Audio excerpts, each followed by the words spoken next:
안녕하세요. 투자 이야기 엘입니다. 오늘은 여러분들께서 다소 생소하다고 느끼실 수 있는 산업과 종목에 대해서 이야기해 볼 건데요. 바로 곡물 산업의 번지라는 회사입니다.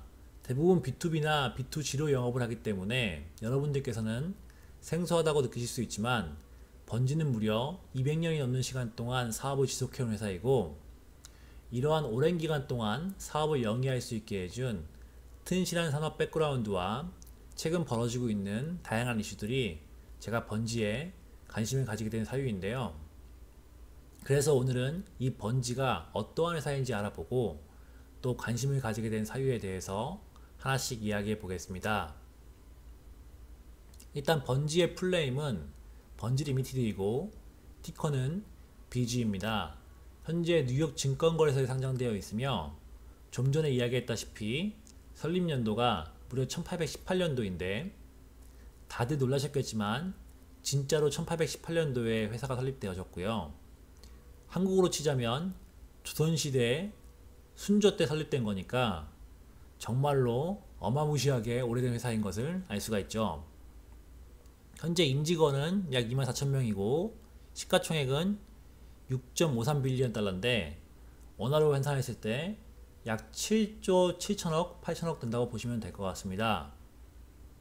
다음은 회사의 주가를 볼 건데요.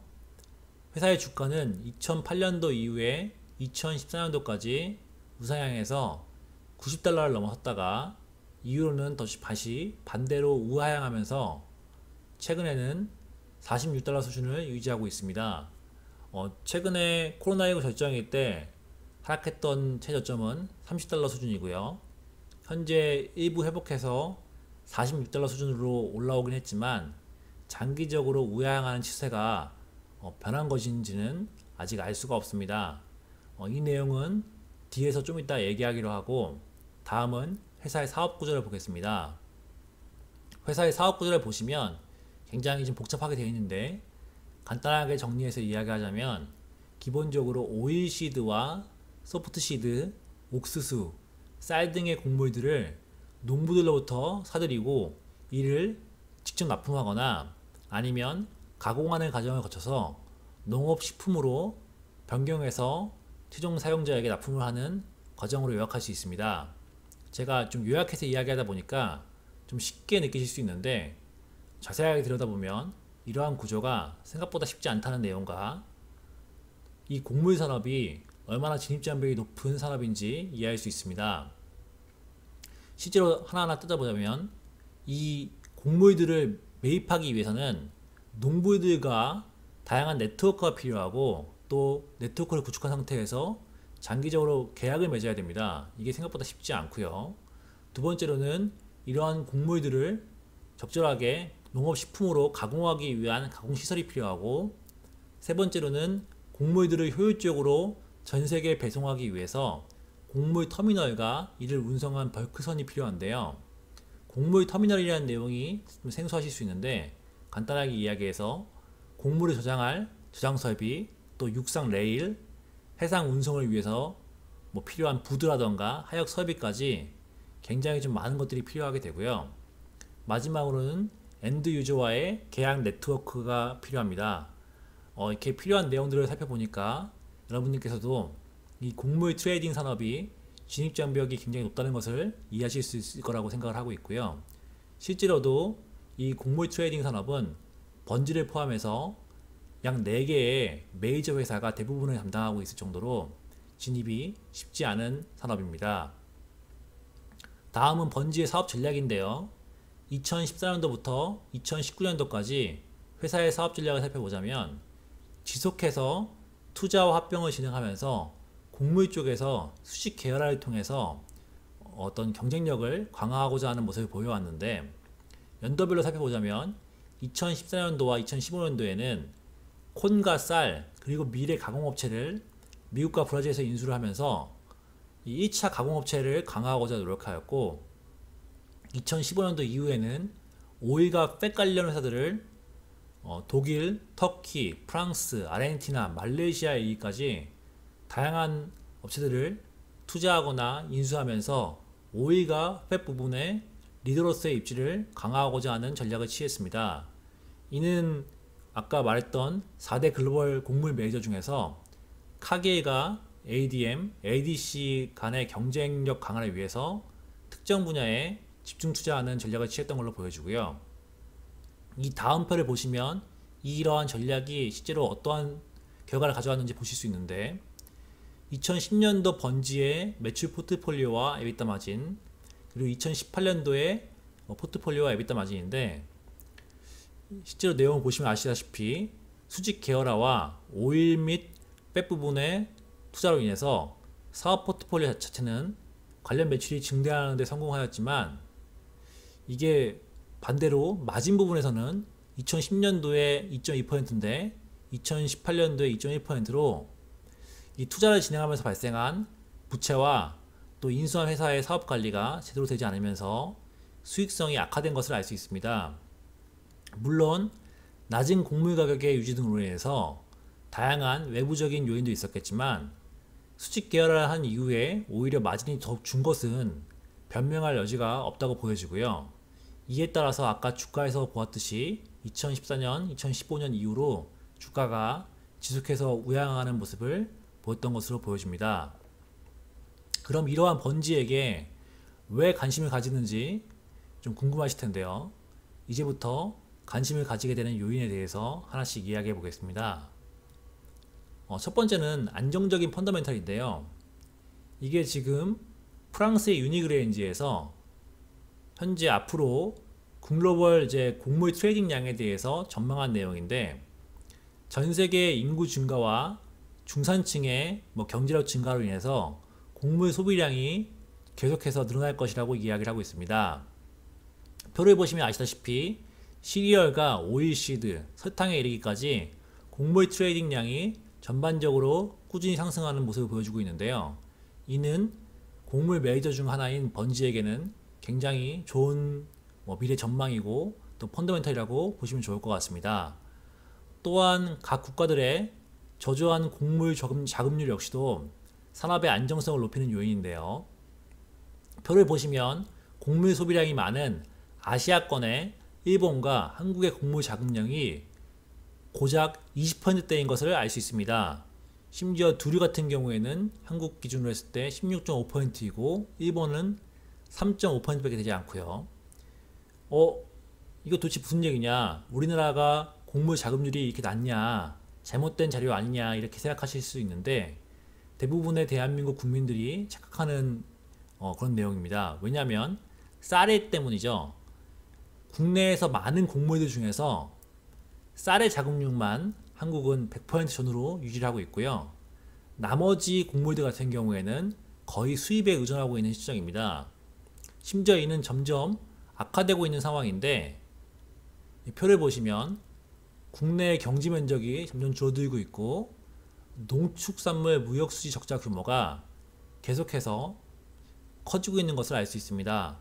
현재 일본과 중국, 영국 이런 수입이 많은 국가들과 비교했을 때도 큰 차이가 나지 않는 모습을 보여주고 있죠. 어쨌든 이렇게 이 농축산물의 적자 규모가 각 국가에서 커지고 있고 또한 자금률이 낮은 부분은 번지와 같은 이러한 곡물 메이저에게는 아주 좋은 요소라고 생각이 들고요. 두 번째 관심 사유는 중국의 곡물 수입량의 증가입니다. 중국이 경제 발전이 가속화됨에 따라서 중국 내에서 차지하는 농업의 비중이 줄어들고 곡물의 수입이 엄청나게 늘고 있는데요. 특히나 2018년도에는 8%였던 곡물 수입량이 2012년도에는 15%로 성장하는 등 지속해서 가파르게 그 양이 늘어나고 있음을 알 수 있습니다. 그리고 이러한 수입품 중에서 가장 높은 비중은 이 대두류인데요. 소비비는 이러한 중국이 대두를 많이 수입하는 이유에 대해서 좀 궁금해서 찾아보니까 중국 농업부에서 발표한 내용이 있는데 중국이 경제 발전을 하면서 생활 수준 향상이 됐고 이에 따라서 식용유가 좀 많이 증가했고 또 사료용으로 쓰는 대두박이 많이 증가했다는 내용이 그 인터뷰의 내용이었습니다. 이는 남미 대두 수출의 리더인 번지에게 아주 중요한 요소이고 아주 좋은 요소라고 보여지고요. 세 번째 관심 사유는 역시 중국 관련된 내용인데, 중국이 또 워낙 큰 내수 시장을 가지고 있다 보니까 중국을 빼고 이야기할 수가 없죠. 중국은 최근 코로나19 메뚜기 때 그리고 산샤댐에 이르기까지 다양한 악재가 겹치면서 농산물 사정이 악화되고 있다는 신호가 여러 면에서 포착되고 있습니다. 이게 8월 10일자 뉴스인데요. 이 시진핑 주석이 음식 낭비를 억제하라고 지시를 하고 있고, 또 그에 따라서 옥수수 작황물을 보기 위해서 시찰을 하는 행보를 보이는 등 이게 음식물 상황이 좀 악화된 거 아닌가라는 의심이 들고 있습니다. 다음 뉴스를 보시면 좀 더 의심이 심화되는데요. 코로나19로 인해서 식량난 때문에 먹방 금지령을 내렸다라는 뉴스인데, 중국이 이 젊은 층한테 굉장히 인기 있는 인터넷 먹방을 금지한다는 내용의 뉴스입니다. 좀 뭔가 의심이 되죠. 그리고 다음은 가장 최근 뉴스인데 8월 25일자 뉴스입니다. 중국 남부 지역이 산샤댐으로 인해서 완전히 초토화되었고 603만 헥타르에 달하는 농지가 피해를 입어서 중국이 옥수수와 밀, 보리 등의 수입량을 전년 대비해서 136%, 197%, 325% 많이 수입하고 있다는 내용입니다. 이제 중국의 식량 사정이 좋지 않다는 것이 명확한 사실로 보여지고요. 이는 당연히 곡물 메이저인 번지가 수혜를 볼 수 있다고 생각을 하고 있습니다. 네 번째 관심 사유는 번지가 오랜 기간 동안 경쟁 심화와 아까 보셨다시피 투자와 인수가 좀 제대로 되지 않으면서 낮은 곡물 가격의 유지 등으로 인해서 피해를 많이 입었었는데요. 이에 따라서 재무 상황이 그렇게 건전하지 못했습니다.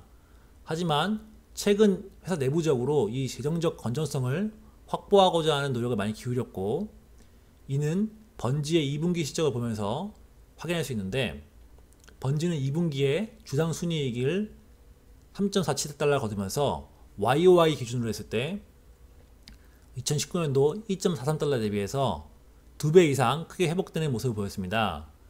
이는 특히나 오일시드와 곡물들 쪽에서 이익이 크게 개선되면서 발생한 수익인데요.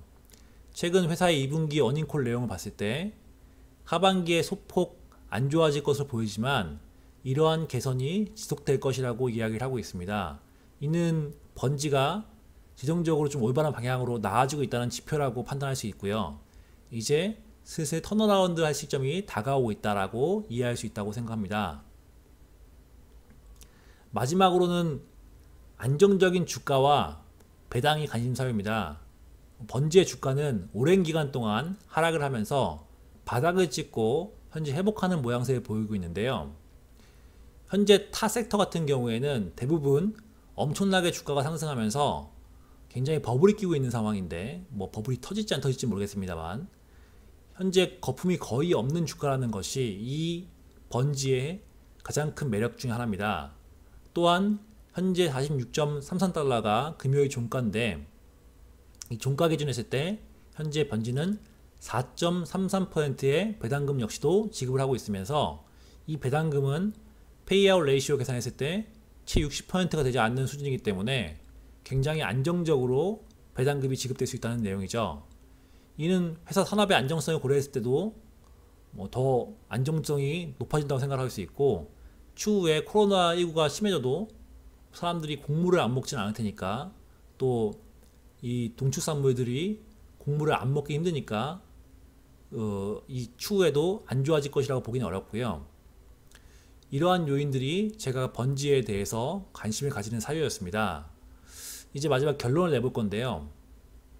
번지는 현재 많이 오른 미국 증시 내에서 얼마 오르지 않은 몇 안 되는 주식입니다.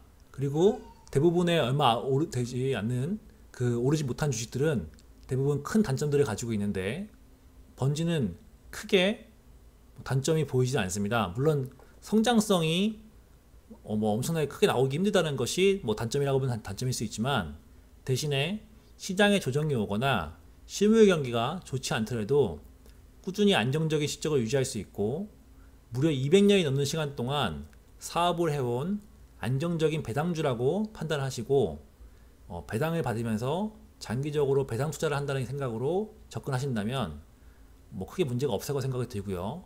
또한 차후에 정말 중국 내 식량 위기로 인해서 상승의 모멘텀도 일부 가질 수 있다고 생각을 하고 있는데, 이 부분은 아까 말씀드렸던 뭐 관심 사유 중에 내용들이지만 뭐 실제로 발생하면 좋고 아니면 뭐 말고 이렇게 생각하시면 좋을 것 같고, 이 높은 선장성장보다는 아까 이야기했다시피 안정적인 배당을 추구하면서 장기적인 발전을 바라보시는 투자자분들이라면 한 번쯤은 관심 가지고 알아보시는 것도 좋다고 생각을 합니다.